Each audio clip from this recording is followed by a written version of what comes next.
తెలంగాణ హైకోర్టును ఆశ్రయించారు పీసీసీ నేతలు. అమిత్ షా వీడియో మార్ఫింగ్ కేసులో ఢిల్లీ పోలీసులు వేధిస్తున్నారని పిటిషన్లో తెలిపారు. రాత్రి వేళల్లో కాంగ్రెస్ సోషల్ మీడియాకు చెందిన 29 మంది సెక్రటరీ నివాసాలకు ఢిల్లీ పోలీసులు వెళ్లి వేధిస్తున్నారని పిటిషన్ వేశారు PCC working president Mahesh Kumar Goud. కార్యకర్తల ఫోన్లను తీసుకొని పాస్వర్డ్లు చెప్పాలని వేధిస్తున్నట్లు తెలిపారు. దీనిపై రాష్ట్ర డీజీపీకి ఢిల్లీ పోలీసులు సమాచారం ఇవ్వడం లేదన్నారు. కాంగ్రెస్ కార్యకర్తలపై ఎలాంటి చర్యలు తీసుకోవద్దని ఆదేశాలు ఇవ్వాలని హైకోర్టును కోరారు. దీనిపై మరిన్ని డీటెయిల్స్ సదానందం అందిస్తారు. సదా, పీసీసీ హైకోర్టును ఆశ్రయించడంపై అప్డేట్స్ ఏంటి? శ్రవంతి, కేంద్ర హోంమంత్రి అమిత్ షా ఇటు fake video morphing and circulation కేసుకు సంబంధించి ఢిల్లీ పోలీసులు హైదరాబాద్కు వచ్చి ఇక్కడ టీపీసీసీకి సంబంధించిన కొంతమంది సోషల్ మీడియా సెక్రటరీస్ అలాగే సోషల్ మీడియాకి పనిచేసే వాళ్ళందరినీ కూడా ఢిల్లీ పోలీసులు వేధిస్తున్నారంటూ కూడా వాళ్ళపైన ఈ చర్యలు ఆపాలంటూ ఢిల్లీ పోలీసులు ఎలాంటి చర్యలు తీసుకోకుండా ఉండాలంటూ ఇటు టీపీసీసీ హైకోర్టును ఆశ్రయించింది. టీపీసీసీ వర్కింగ్ ప్రెసిడెంట్ అటు మహేష్ కుమార్ గౌడ్ అటు హైకోర్టులో ఈ పిటిషన్ వేశారు. సో యాక్చువల్గా ఈ లాస్ట్ మంత్ 28th రోజున ఒక గవర్నమెంట్ ఎంప్లాయీ షింకు శరణ్ సింగ్ అనే వ్యక్తి ఢిల్లీలో కంప్లైంట్ చేశాడు. సో దాన్ని బేస్గా ఢిల్లీ పోలీసులు ఎఫ్ఐఆర్ నమోదు చేసుకున్నారు. సో అమిత్ షాకు సంబంధించిన వీడియోని మార్ఫింగ్ చేసి ఆ తర్వాత సర్క్యులేషన్ చేస్తున్నారు. సో అది కూడా తెలంగాణ నుంచే ఎక్కువగా జరుగుతుందంటూ వాళ్ళు ఎఫ్ఐఆర్ నమోదు చేశారు ఢిల్లీ పోలీసులు.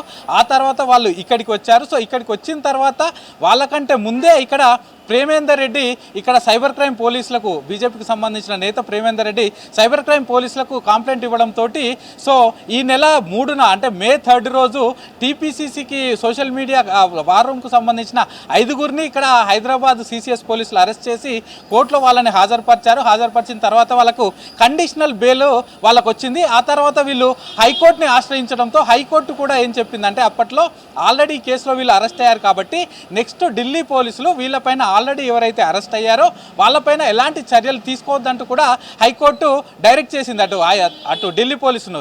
సో ఆ తర్వాత అప్పుడు ఢిల్లీ పోలీసులు ఏం చేయాలో తెలియక ఈ 5గురిని వదిలేసి మిగతా ఇటు టీపీసీసీకి సంబంధించి సోషల్ మీడియాకు ఎవరెవరు పనిచేస్తున్నారు ఏంటి అని వాళ్ళని ఫైండ్ అవుట్ చేసి వాళ్ళందరి ఇళ్లలోకి వెళ్ళి వాళ్ళందరి ఇంట్లలో సర్చెస్ చేస్తుంది. వాళ్ళ ఫోన్లను సీజ్ చేస్తున్నారు. వాళ్ళ సెల్ ఫోన్లు అలాగే వాళ్ళ ల్యాప్టాప్లో అక్కడికి వెళ్ళి దీనికి సంబంధించిన పాస్వర్డ్లు చెప్పాలని వాళ్ళని అందరినీ కూడా ఫోర్స్ చేస్తున్నారు.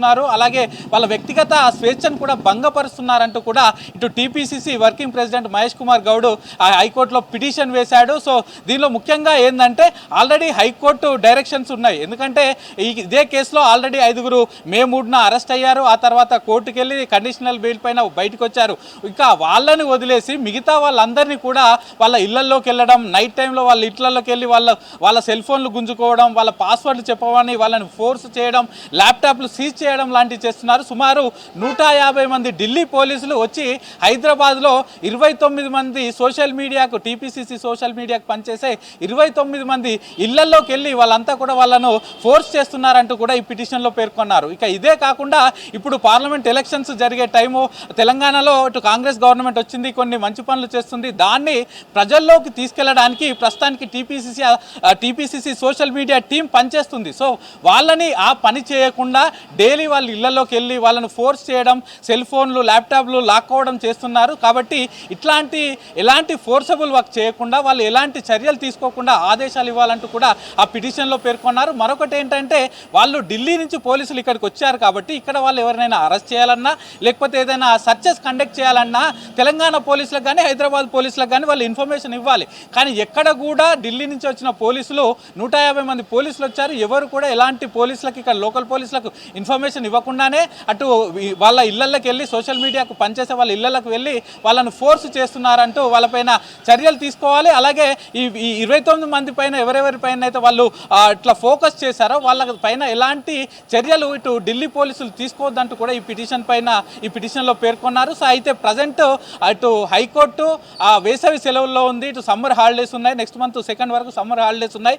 కాకపోతే 3 బెంచెస్ ఎమర్జెన్సీ బెంచెస్ ఉంటాయి. సో ఆ ఎమర్జెన్సీ బెంచెస్లో ఈరోజు ఈవినింగ్ లేకపోతే రేపటి వరకు అయితే ఇది బెంచ్ పైనకి వచ్చే అవకాశాలు ఉంది. ఆ తర్వాత నెక్స్ట్ హైకోర్టు ఏం చెప్తుంది, అటు ఢిల్లీకి సంబంధించిన పోలీసులకు ఏమైనా గతంలోగా ఇచ్చినగానే ఆదేశాలు ఇస్తుందా లేదా అని అయితే వెయిట్ చేయాలి శ్రవంతి.